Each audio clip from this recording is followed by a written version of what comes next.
ఈ కేసు విషయంలో మీరేం వరి కావద్దు అని నేను చూసుకుంటాను.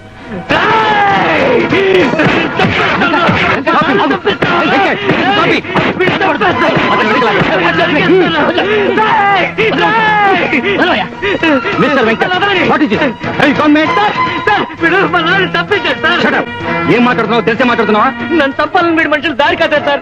ఆ విషయం నాతో చెప్పడానికి వచ్చిన మా నాన్నని చంపేశారు సార్. నా కళ్ళ ముందే మా నాన్నని కత్తితో నరికారు సార్. నీ తండ్రిని చంపారని నువ్వు సాక్ష్యం చెప్తే చాలు. ఇంకెవరైనా చూసారా?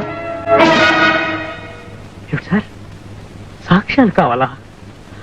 ఒక పోలీస్ ఆఫీసర్ కేవలం అనుమానంతో ఎవరినైనా అరెస్ట్ చేయవచ్చు. అలాంటిది నేను చూసిన హత్యకి మరో సాక్ష్యం కావాలా? ఎస్, అది లేకుండా పెద్ద మనిషిని ఎలా అరెస్ట్ చేస్తాం? వీడొక పెద్ద మనిషి, నువ్వొక పోలీస్ ఆఫీసర్వే.